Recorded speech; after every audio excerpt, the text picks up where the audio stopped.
So, Indian Sagarila. Deepak and Vishal. Hi hello வணக்கம் welcome to Nidahas creations. எப்படி இருக்கீங்க? எல்லோரும் நல்லா இருக்கீங்களா? கண்டிப்பாக ரொம்ப நல்லா இருப்பேன்னு நினைக்கிறேன், நம்புகிறேன். ஸோ எப்போவுமே சிரிச்சிட்டே இருங்க, ஹாப்பியாக இருங்க, be positive and spread positivity. இன்றைக்கி என்ன விலாகுன்னு பார்த்தீங்கன்னா, கிட்டத்தட்ட ஒரு 2 வீக்ஸ்க்கு முன்னாடியே ஸ்டார்ட் பண்ணியிருந்துருக்கணும் பொங்கல் கிளீனிங் விலாகை. ஆனால் கொஞ்சம் எனக்கு உடம்பு சரியில்லை அப்படி இப்படின்னு சொல்லிட்டு, அதுவும் போன இயரை விட இந்த இயர் வந்துட்டு கொஞ்சம் பொறுப்புகள் அதிகமாகிடுச்சு. அதனால் எதுவுமே ப்ராப்பராக பண்ண முடியல.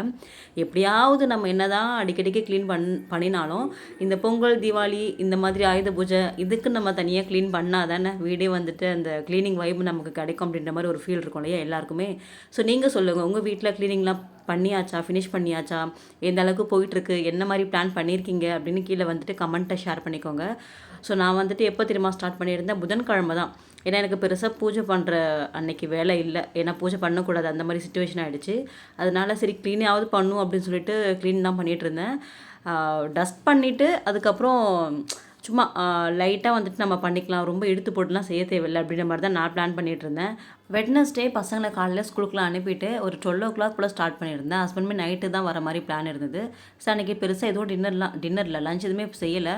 நைட் டின்னருமே எதுவும் நான் செய்யலை, ஹோட்டலில் தான் நாங்கள் வாங்கிக்கலாம் அப்படின்ற மாதிரி நான் முன்னாடி நாளே பிளான் போட்டாச்சு.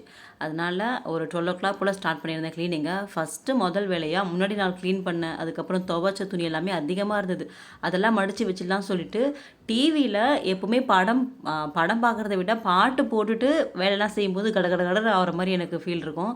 ஆனால் நான் என்ன பண்ணேன் அன்றைக்கின்னு பார்த்தீங்கன்னா, இந்த நயன்தாரா மேமுடைய மாயா படம், பேய் படம் இருக்கு இல்லையா, அதை நான் போட்டு விட்டுருந்தேங்க. செம்ம இன்ட்ரெஸ்டிங்காக போயிட்டு இருந்தது. அதனால அப்படி இப்படி எதுவுமே நவரல. அந்த படத்தை பார்த்துட்டு அப்படியே துணியெல்லாம் மடித்து வச்சுட்டு அப்படியே சைட் பை சைடு வந்துட்டு எல்லா பக்கம் பார்த்துட்டு இருந்தேன். காய வச்ச துணி எல்லாமே மடித்து வச்சாச்சு. அதுக்கப்புறம் இருந்த பாதி ட்ரெஸ்ஸு, பசங்க கழட்டி போட்ட ட்ரெஸ்ஸு, அதுக்கப்புறம் ஒரு 2 டேஸ்க்கு சேர்ந்தப்போ ட்ரெஸ் இருந்தது, அதெல்லாமே ஒரு லோடு போட்டுட்டு இன்னும் வந்துட்டு பெட் கவர்லாம் இருக்குது, அதெல்லாம் எடுத்து துவைக்கணும். இந்த லோட் முடிஞ்சதும் அதை வந்துட்டு லோட் பண்ணணும். இது துணி வந்துட்டு ரொட்டேஷன் ஆகும்போது தான் கொஞ்சம் கடுப்பாக இருக்கும். ஏன்னா நம்ம துணி அழுக்கில் போடுறதும், காய வைக்கிறதும், எடுத்து மடித்து வைக்கிறதும், மறுபடியும் எடுத்து போடுறதும், இந்த மாதிரி வந்துட்டு ரொட்டேஷனில் போகும்போது கொஞ்சம் கடுப்பாக இருக்கும். ஆனால் வேறு வழி இல்லை, எண்ட் ஆஃப் த டே அதை நம்ம தான் பண்ணியாகணுன்ற அந்த மைண்ட் செட் நம்ம கொண்டு வந்துட்டோன்னா கடற்கரை முடிச்சிருவோம். அதுக்குள்ளே பார்த்தீங்கன்னா இங்கே பெட்லாம் வந்துட்டு க்ளீன் பண்ணலாம் அப்படின்னு சொல்லிட்டு அந்த ரூமுக்கு போயாச்சு. பீலோ கவர்ஸ், பெட் ஸ்ப்ரெட் இது எல்லாமே எடுத்து போட்டுட்டு அங்கே நல்லா டஸ்ட் பண்ணிவிட்டு கீழே டஸ்ட் பண்ணுறதுக்கு முன்னாடியே ஒட்டடை ஃபஸ்ட்டு அடிச்சிட்டேன். ஒட்டடை அடிக்கணும். அதுக்கப்புறம் இங்கே பிவிசி கபோர்ட் இருக்குது நம்ம வீட்டில் நிறைய. இந்த ரூமில் அதுக்கப்புறம் 2 பெட்ரூம் இருக்குது. ஒரு ரூமில் வந்துட்டு கபோர்ட் மாதிரி இருக்கு இல்லையா, பிவிசி டோர்ஸ், அந்த ரூமை தான் நம்ம வந்துட்டு பிஸ்னஸ் ஏரியா, அதுக்கப்புறம் பூஜை ரூம் மாதிரி நம்ம கன்வெர்ட் பண்ணியாச்சு. இது வந்துட்டு மாஸ்டர் பெட்ரூம். இந்த ரூமில் இருக்கக்கூடிய பிவிசி டோர், அதுக்கப்புறம் மேலே வந்துட்டு கபோர்ட் இருக்குது. அதெல்லாம் எடுத்து துடைக்கணும். அதெல்லாம் துடைச்சோம் அப்படின்னா ஒரு நாள் பத்தவே பத்தாது, 2-3 நாள் ஆகும். பிரித்து தான் செய்யணும். சரி, நம்மளால் முடிகிற அளவுக்கு கொஞ்சம் கொஞ்சம் வேலைகள் செய்யலாம் அப்படின்னு சொல்லிட்டு தான் நான் வந்துட்டு இருக்கிறத மட்டும் பண்ணிகிட்ருக்கேன்.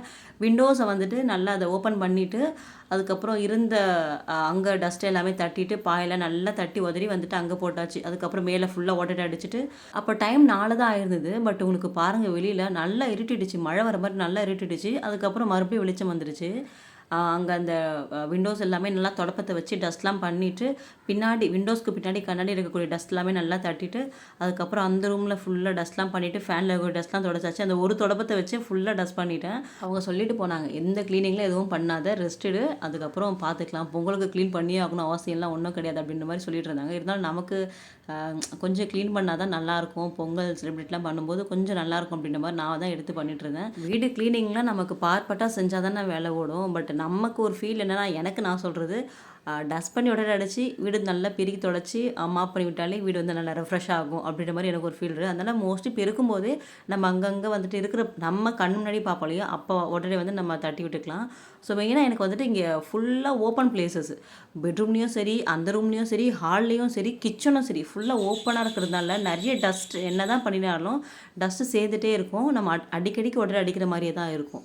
ஒரு சைடு வீடு நல்ல காற்றோட்டமாக வெளிச்சமாக இருக்குது அப்படின்ற மாதிரி ஒரு ஃபீல் இருந்தாலும், இன்னொரு சைடு டக்குன்னு குப்பையோ இல்லை டக்குன்னு ஏதாவது டஸ்ட்டை வந்துட்டு சீக்கிரம் படிஞ்சிடும், அந்த மாதிரி ஒரு ஃபீல் இருக்கும்.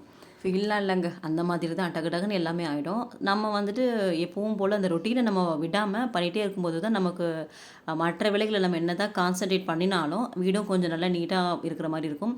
எனக்கு பார்த்திங்கன்னா எங்கள் அம்மா வருவாங்க வீக்லி ஒன்ஸ். அம்மா வந்துட்டு எல்லாமே கம்ப்ளீட்டாக பண்ணி கொடுத்துட்டு போவாங்க. எங்கள் அம்மா வந்தாலே நான் வந்துட்டு அன்றைக்கி ஃபுல்லாக ஃப்ரீயாக தான் இருப்பேன்.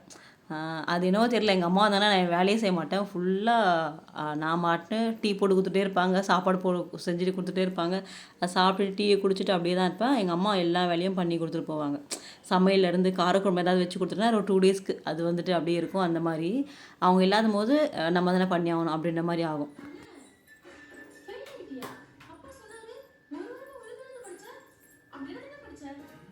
இன்னொன்று நான் இது கூடவே ஷேர் பண்ணிடுறேன். கண்டினியூஸாக ஒரு 2 டேஸாக ஒரு ஐடியிலேருந்து, நான் பேர் சொல்ல விரும்பல, ஒரு ஐடியிலேருந்து பர்டிகுலர் கமெண்ட் என்னென்னா, நீங்கள் தனியாக இருக்கீங்க, உங்கள் வீட்டில் மாமனார் மாமியார் யாருமே கிடையாது, நீங்கள் இஷ்டப்படி இருக்கீங்க, அதனால் நீங்கள் என்ன வேணால் பண்ணுவீங்க.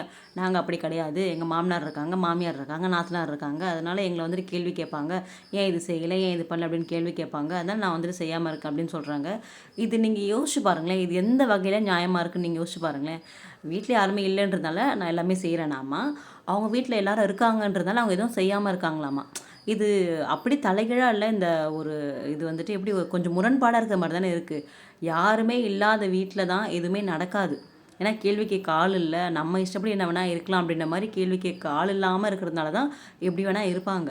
அவங்க வீட்டில் கேள்வி கேட்க ஆள் இருந்துமே அவங்க எதுவுமே செய்யாமல் இருக்காங்களாம். அது வந்துட்டு எனக்கு தப்பாக தெரிஞ்சுது அந்த கமெண்ட்டு. நானும் எங்கள் ஹஸ்பண்டும் மட்டும் தனியாக இருந்தோன்னா நாங்கள் எல்லாமே பண்ணுவோம். நாங்கள் வந்துட்டு வீடு ஃபுல்லாக இந்த மாதிரி பிரம்ம முகூர்த்த பூஜையாக இருக்கட்டும், காலையில் எந்திரிக்கிறதா இருக்கட்டும், எல்லாமே நாங்கள் வந்துட்டு நான் பண்ணுவேன் அப்படின்னு சொல்லியிருந்தாங்க.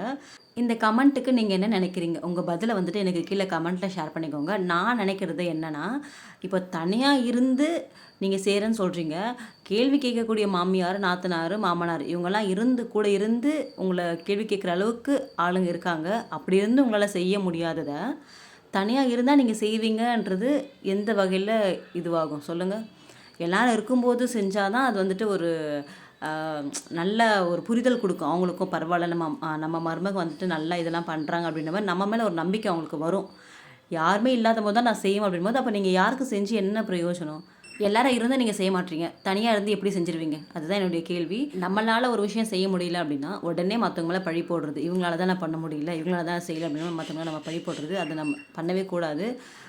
நமக்கு வர வேண்டிய எல்லாமே நல்லதாக இருக்கட்டும், கெட்டதாக இருக்கட்டும், அது நம்ம செஞ்ச ஒரு விஷயத்தினால உண்டான பலனையே தவிர அது நம்மளை தாண்டி எதுவுமே நமக்கு வந்துடாது. நம்ம தான் பண்ணணும், எதுவாக இருந்தாலும் நம்ம தான் பண்ணணும். அந்த கர்மா தான் நமக்கு செயல்படுது, அவ்வளோதான். அதை மட்டும் திங்க் பண்ணிவிட்டு அகெயின் அந்த விஷயத்தை நம்ம பண்ணாமல் இருக்கிறது நல்லது.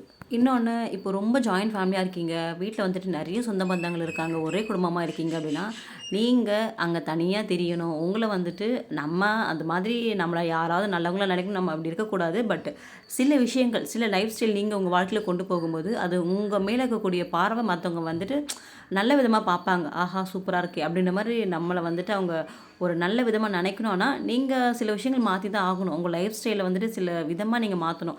சீக்கிரம் எந்திரிக்கிறோம், மெயினாக எந்த டிப்ஸ் வந்து நம்ம ஃபாலோ பண்ணினாலும், எந்த வழி நம்ம ஃபாலோ பண்ணினாலும் சீக்கிரம் எந்திரிக்கிறது வந்துட்டு பெரிய பெரிய பெரிய டிப்ஸ். அது சீக்கிரம் எந்திரிக்கிறணும், விளக்கேற்றணும். உங்கள் அந்த லைஃப் ஸ்டைலுக்கு ஏற்ற மாதிரி நீங்கள் வந்துட்டு கொண்டு போனீங்கன்னா உங்களை எல்லாருக்குமே பிடிக்கும்.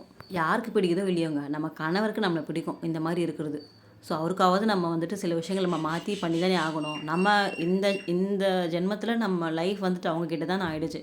ஸோ அப்படி இருக்கும்போது நம்ம அவங்களுக்காக தான் ஒன்று நம்ம செய்கிற மாதிரி இருக்கும். மற்றவங்கள மாதிரி நான் கிடையாது, நம்மளை மாதிரி மற்றவங்க கிடையாது. எனக்கு ஒரு லைஃப் ஸ்டைல் அப்படின்னா உங்களுக்கு ஒரு லைஃப் ஸ்டைல், எனக்கு இதுதான் அப்படின்ற மாதிரி இருக்குன்னா எனக்கு இதுதான், நான் அதுதான் அடாப்ட் பண்ணி எனக்கு என்ன பண்ண முடியுமோ நான் அதெல்லாம் வந்துட்டு பண்ணிகிட்ருக்கேன். என்னால் ஃப்ரீயாக இருக்க முடியும், பட் நான் இருக்க மாட்டேன்னா எனக்கு அந்த மாதிரி இருக்கிறது பிடிக்காது, எனக்கு இந்த மாதிரி இருக்கிறது தான் பிடிக்கும். எப்படி வேணால் வாழ்கிறது வாழ்க்கை கிடையாது, இப்படி தான் வாழணும், இப்படி தான் இருக்கணும் அப்படின்ற மாதிரி நான் வந்துட்டு எனக்குள்ளே சில வரைமுறைகள் வந்துட்டு நான் வச்சுருக்கிறது. அதனால் நான் இது இப்படி கொண்டு போகிறது. ஸோ உங்கள் வாழ்க்கை இப்படி, நீங்கள் எப்படி இருக்கீங்க, உங்களுக்கு என்ன சிஸ்டர், நீங்கள் நல்லா பெரிய வீடாக இருக்கீங்க, உங்களுக்கு என்ன வேணால் கிடச்சிருக்கு, உங்கள் ஹஸ்பண்ட் வந்துட்டு உங்களை எந்த இதுவும் அதெல்லாம் நம்ம பேசக்கூடாது. அதெல்லாம் வந்துட்டு அவங்கவுங்களுக்கு கிடச்ச கடவுள் கொடுத்த ஒரு இது. உங்களுக்கும் நல்லதாக தான் கொடுத்துருக்காரு. பட் உங்ககிட்ட இருக்கிறத நீங்கள் வந்துட்டு தேங்க் பண்ண மாட்டேங்கிறீங்க. என்ன உங்களுக்கு கிடச்சிருக்கோ அதை ஃபஸ்ட்டு நீங்கள் தேங்க் பண்ணுங்கள். நீங்கள் தேங்க் பண்ண உங்களுக்கு வந்துட்டு அது ரெட்டிப்பாகும். நீங்கள் கேட்ட கேள்விக்கு இதுதான் என்னுடைய பதிலாக இருக்குங்க. ஸோ இதுக்கு மேலே எனக்கு எப்படி சொல்கிறதுன்னு தெரியல. உங்களுக்கு இதுக்கு ஏதாவது ஒரு ஆன்சர் தெரிஞ்சால் எனக்கு கீழே கமெண்ட்டில் ஷேர் பண்ணிக்கோங்க. ஸோ அன்றைக்கி வந்துட்டு நைட்டு க்ளீன் பண்ணிவிட்டு நைட் டின்னர் செய்யலன்னு சொன்னேன் இல்லையா, அத்தம் வாங்கிட்டு வந்திருந்தாங்க. எனக்கு இந்த அத்தம் வந்துட்டு ரொம்ப பிடிக்குங்க. என்ன தான் வெயிட் லாஸ்லாம் இருந்தாலும் இந்த அத்தம் வாங்கிட்டு வந்து கொடுத்தாங்கன்னா வெயிட் லாஸ் வந்து மண்ணை வந்துச்சு போகும் அப்படின்ட்டு அத்தோ சாப்பிட ஆரம்பிச்சிருவேன். ஸோ நான் பசங்க எல்லாருமே அத்தோ தான் சாப்பிட்டுட்டு இருந்தோம். அப்புறம் பசங்க அவங்கெல்லாம் போய் தூங்கிட்டாங்க. அதுக்கப்புறம் நைட்டு ஷிஃப்ட்டு போட்டு நான் வந்துட்டு எல்லாமே க்ளீன் பண்ணிகிட்டு இருந்தேன். ஏன்னா தொட்டாச்சு, ஸ்டார்ட் பண்ணியாச்சு. எல்லாத்தையும் ஒட்டுக்கா எல்லாத்தையும் முடிச்சிடும் அப்படின்னு சொல்லிட்டு இந்த பிக் பாஸில் வந்துட்டு இதுதான் கொஞ்சம் இன்ட்ரெஸ்டிங்காக இருக்கும். பாட்டு போட்டுட்டு பண்ணால் கூட ஓரளவுக்கு கொஞ்சம் ஒரு மாதிரி ஒரு கட்டத்தில் சோம்பேறித்தனம் வந்துடும். பிக் பாஸ் வந்துட்டு பார்க்காத எபிசோடாக போட்டு வச்சுட்டு அதுக்கப்புறம் அதை பார்த்துட்டு அப்படியே பண்ணிட்டு இருந்தேன்னா கொஞ்சம் ஆக்டிவாக இருக்கும் அப்படின்னு சொல்லிட்டு அதுதான் பண்ணிட்டு இருந்தேன். ஸோ கிச்சனு, ஹாலு, பெட்ரூம் இங்கே எல்லாம் உடனே அடிச்சாச்சு. அதுக்கப்புறம் இங்கே ஹாலில் இருக்கக்கூடிய சோஃபாலாம் நல்லா உதவி தட்டி அதெல்லாம் க்ளீன் பண்ணிவிட்டு டிவிலாம் ஃபுல்லாக க்ளீன் பண்ணிவிட்டு இந்த சைடில் இருக்கக்கூடிய ஷெல்ஃப் இருக்கு இல்லையா, இந்த ஷெல்ஃப் ரெண்டுமே பார்த்தீங்கன்னா நான் ஃப்ளிப்கார்ட்டில் ஆர்டர் பண்ணி வாங்கியிருந்தேங்க. நமக்கு எல்லாமே பீசஸாக வரும். இந்த மாதிரி கார்னர் ஷெல்ஃபு, அதுக்கப்புறம் இந்த வால்லையே ஃபிக்ஸ் பண்ணுற மாதிரி ஷெல்ஃப் இதெல்லாமே நமக்கு இருக்குது. ஃப்ளிப்கார்ட்டில் நான் இந்த மாதிரி ஐட்டம் நிறைய வாங்கியிருக்கேன். நல்ல ஒர்த்து, எல்லாமே நல்லா குவாலிட்டியாக நல்லா ஒர்த்தாக இருக்கும். நான் டி நகர் வீட்டில் வந்துட்டு ஒரு ஷெல்ஃப் ஒன்று மாட்டியிருந்தேன். இதே மாதிரி ஃப்ளிப்கார்ட்டில் வாங்கினது தான். அது இன்னுமே இருக்குது. அங்கே இருக்கிறவங்க அதை யூஸ் பண்ணிட்டுருக்காங்க. அது நல்லா உழைக்குது. நல்லாயிருக்கும் ஃப்ளிப்கார்ட்டில் இந்த மாதிரி உட்டன் ஐட்டம் நம்ம வாங்கும்போது. ஸோ இந்த மாதிரி வாங்கி நாங்கள் இந்த கார்னர் ஷெல்ஃப் வந்துட்டு கொஞ்சம் இந்த வாலுக்கும் ஹாலுக்கும் வந்துட்டு கொஞ்சம் கான்ட்ராஸ்ட்டாக தெரியணும் அப்படின்னு சொல்லிட்டு இந்த மாதிரி நான் வந்துட்டு மெரூன் கலரில் வாங்கி அட்டாச் பண்ணியிருக்கேன். இதுவுமே அதுதான் ஃப்ளிப்கார்ட்டில் வாங்கினது தான். ஸோ நிறைய பேர் கேட்டிங்க, நான் லிங்க் இருந்தால் கீழே டிஸ்கிரிப்ஷனில் கொடுக்குறேன் உங்களுக்கு. அதை வாங்கி வாலில் ஃபிக்ஸ் பண்ணிட்டோம் அப்படின்னா பார்க்க கொஞ்சம் அழகாக இருக்கும். அதில் வந்து டெக்கரேட்டிவ் ஐட்டம்லாம் வைக்கும்போது ப்ளைனாக இருக்காது. ஹால் வந்துட்டு கொஞ்சம் ப்ளைனாக இருக்காது, பார்க்க நல்லா நீட்டாக அழகாக இருக்க மாதிரி இருக்கும். நம்ம எப்போவுமே பார்த்திங்கன்னா முருகருடைய 2 படம் வச்சுருக்கேன். அதுக்கப்புறம் வேல் இருக்கும். 6 inches, 5 inches, 4 inches, 3 inches, 2 inches இந்த மாதிரி வேல் வந்துட்டு நான் லெவலாக வச்சுருக்கேன் பாருங்கள் மேலே. ஸோ அதெல்லாம் எடுத்து ஃபுல்லாக டஸ்ட் பண்ணி நல்லா க்ளீன் பண்ணிவிட்டு அங்கே வச்சாச்சு. அதுக்கப்புறம் புத்தா பக்கத்தில் இருக்கக்கூடிய கேண்டில் இதெல்லாமே வச்சாச்சு. நான் பொங்கல் க்ளீனிங்க்கே ஒரு லிஸ்ட்டு மாதிரி போட்டு வச்சுருந்தேன். இப்படி க்ளீன் பண்ணும்போது கொஞ்சம் ஈஸியாக இருக்கும் அப்படின்னு சொல்லிட்டு ஃபஸ்ட்டு ஸ்விட்ச் போர்ட்லேருந்து ஸ்டார்ட் பண்ணியிருந்தேன். ஸ்விட்ச் போர்டு, அதுக்கப்புறம் இந்த அங்கங்கே இருக்கக்கூடிய பிவிசி டோர்ஸு, அதுக்கப்புறம் உட்டன் டோர்ஸ் இதெல்லாமே ஃபஸ்ட் நம்ம க்ளீன் பண்ணிடலாம். அதுக்கப்புறம் 1 பை 1 வருவோம் அப்படின்னு நான் பிளான் பண்ணி வச்சுருந்தது. பட்டு தவிர்க்க முடியாத சூழ்நிலையால் இந்த மாதிரி ஒட்டுக்க எல்லாத்தையும் போட்டு பண்ணுற மாதிரி ஆகிடுச்சு. இன்னும் அந்த உடன் இதெல்லாம் வந்து க்ளீன் பண்ணலை. அதெல்லாம் அப்படி தான் இருக்குது. இன்னும் கிச்சனில் வந்துட்டு நிறைய ஆல்ட்ரேஷன் இருக்குது. அதெல்லாம் அப்படியே இருக்குது. ஒன்று ஒன்றா பார்த்துக்கலாம், எல்லாமே இப்போ முடியட்டும் அப்படின்ற மாதிரி நான் வந்துட்டு பிளான் பண்ணியிருக்கேன். ஏன்னா எல்லாத்தையும் மொத்தமாக போட்டு பண்ண முடியாதுல்ல, ஒரே ஆள் பண்ண முடியாது. எங்கள் ஹஸ்பண்டுமே வந்துட்டு கொஞ்சம் பொங்கல் லீவ்லாம் வந்துட்டு அவங்களுக்கு வரதா இருக்குது. ஏன்னா அவங்களுக்குமே இந்த 3 மந்த்ஸ் வந்துட்டு ரொம்ப வேலை. 2 வீக்ஸ் 3 வீக்ஸுக்கு ஒன்ஸ் வந்துட்டு பெங்களூரு, கோயம்புத்தூர் அந்த மாதிரி போயிட்டு தான் இருக்காங்க. அதனால் அந்த சமயத்தில் அம்மா தான் என் கூட வந்துருக்குறாங்க. இந்த மாதிரி இருக்கிறதுனால நமக்கு வந்துட்டு கொஞ்சம் க்ளீன் பண்ணுறதுக்கு சரியாக இல்லை. இன்னொன்று நான் பிளான் பண்ணது என்னென்னா, அந்த ஊபர் இருக்கு இல்லையா, ஊபரில் வந்துட்டு க்ளீன் பண்ணுறதுக்கு ஆளுங்களை கூப்பிட்டு அவங்க பண்ணி கொடுத்துட்டு போவாங்க அப்படின்னு நான் திங்க் பண்ணது. கடைசி நேரத்தில் தான் இது பண்ணோம். பட் ஆளுங்க வந்துட்டு கிடைக்கல. அதெல்லாம் நம்பினா வேஸ்ட் ஆகும் அப்படின்னு சொல்லிட்டு நானே களத்தில் இறங்கியாச்சு.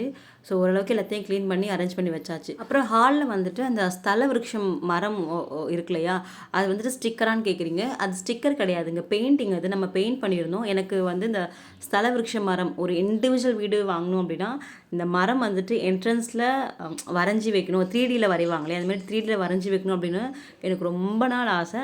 பட்டு நடக்கும், ஒரு நாள் அது கண்டிப்பாக நடக்கும். இப்போதைக்கு நம்ம வந்துட்டு அப்பார்ட்மெண்ட்டில் தான் இருக்கோம் இல்லையா, ஸோ அது மாதிரி தனியாக நம்மளால் பண்ண முடியாதுன்றதுனால ஹால்லையே ஒரு பெரிய இந்த சைடு வீட்டு மெயின் என்ட்ரன்ஸில் வரும்போது ரைட் ஹேண்ட் சைடில் ஒரு பெரிய வால் இருக்கும். அது கொஞ்சம் எம்ப்டியாக இருந்தது. அங்கே வந்துட்டு இது வரைஞ்சா கொஞ்சம் நல்லாயிருக்கும், ஹால்லையுமே கொஞ்சம் அது பார்க்கும்போது நல்லாயிருக்கும் அப்படின்னு வந்துட்டு நான் அங்கே வரைஞ்சி வச்சுருக்கேன். ஸ்தல விருட்ச மரம், அது பெயிண்டிங், அது ஸ்டிக்கர் கிடையாது.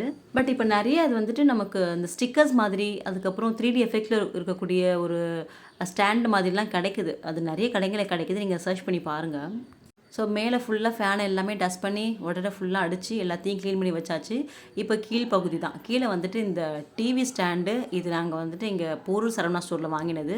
நல்லா உழைக்குதுங்க, ரொம்ப நல்லாயிருக்கும். பட் இந்த பாம்பை என்ன தெரியுமா பண்ணோங்க, எல்லாத்தையும் எடுத்து இந்த டிவி யூனிட் இருக்கு இல்லையா, அங்கே தான் உட்காந்து எல்லாத்தையும் பெயிண்ட் பண்ணுறது, ட்ரா பண்ணுறது. அங்கே பாருங்கள், அந்த சைடு எல்லாமே சாக் பீஸை வச்சு வரைகிறது எல்லாமே இங்கே தான் உட்காந்து பண்ணிகிட்ருக்கோம்.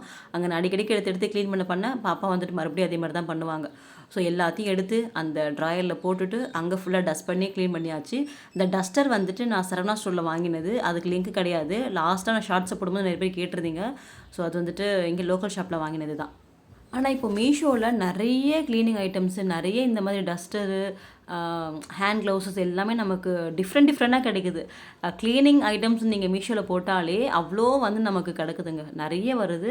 பட் அதில் 1-2 வந்துட்டு ரிவ்யூ செக் பண்ணி வாங்குங்க. ஸ்டார் எவ்வளோ கொடுத்துருக்காங்க, எவ்வளோ ரேட்டிங் கொடுத்துருக்காங்க, நிறைய பேர் இமேஜஸ்லாம் போட்டு கொடுத்துருப்பாங்க இல்லையா, அதெல்லாம் செக் பண்ணுங்கள். ஏன்னா நமக்கு சிலது வந்துட்டு உடஞ்சி வருது. நானே 2-3 வாங்கி அதெல்லாம் உடஞ்சிருக்கு அந்த ப்ராடக்ட் எல்லாமே. ஸோ இதெல்லாம் பார்த்து ரிவ்யூ பண்ணி வாங்குங்க. பட் நிறைய ஐட்டம்ஸ் நமக்கு இருக்குது அதில். இப்போ ஒரே பிராண்டட்லேயே நிறைய பேர் சேல் பண்ணுவாங்க, இல்லை நிறைய பிராண்டடில் ஒரே பொருளை சேல் பண்ணுவாங்க, அந்த மாதிரியும் இருக்குது. ஸோ எல்லாமே பார்த்து செக் பண்ணி வாங்கிக்கோங்க மீஷோவில் ட்ரெஸ்ஸஸ், நைட்டிஸ் இந்த மாதிரி இதெல்லாமே ஓரளவுக்கு ஓகேவாக தான் இருக்கும். பட் கொஞ்சம் குவாலிட்டியாக பொருள் வாங்கணும், குவாலிட்டியாக வேணும்னா நீங்கள் வந்துட்டு அமேசான், ஃப்ளிப்கார்ட் அந்த மாதிரி வாங்கும்போது நல்லாயிருக்கும். மீஷோவில் குவாலிட்டி வந்துட்டு அந்தளவுக்கு பக்காவாக இருக்காது, பட் ரேட்டு நமக்கு அஃபோர்டபுளாக இருக்கும். எல்லாமே கம்மி ரேட்டில் நல்லா அஃபோர்டபுளாக இருக்கும். ஆனால் குவாலிட்டி வந்துட்டு கொஞ்சம் செகண்ட் கிரேட் அந்த மாதிரி தான் இருக்கும். பட் நீங்கள் அமேசான்லாம் போகும்போது நல்லாயிருக்கும், ரேட்டும் கொஞ்சம் ஹையாக இருக்கும். அதுதான் அந்த ப்ராடக்ட்டுக்கு ஏற்ற மாதிரி ரேட் வச்சுருப்பாங்க. ஸோ டிவி யூனிட் மேலே இருந்த ஸ்பீக்கர்ஸ், அந்த ஹோம் தியேட்டர்ஸ் எல்லாமே எடுத்து நல்லா அதை டஸ்ட் பண்ணிவிட்டு, அதுக்கப்புறம் இந்த விநாயகர் அழகாக இருப்பார், ஒரு பொம்மை நல்லா அப்படி தூக்கிட்டு படுத்துட்ருப்பார், அது அழகாக இருக்கும். அந்த விநாயகரை எடுத்து அது மட்டும்தான் நான் இங்கே வச்சுருக்கேன், வேறு எதுவுமே வைக்கல. எல்லாமே வச்சு ஒரு மாதிரி கச்சக்கச்சான இருக்க மாதிரி இருக்கும் இல்லையா, அதனால் எல்லாத்தையும் எடுத்துகிட்டு இவரை மட்டும் வச்சுட்டு, அதுக்கப்புறம் அங்கே இருந்த திங்ஸ் எல்லாமே நல்லா தண்ணி போட்டு தொடச்சாச்சு.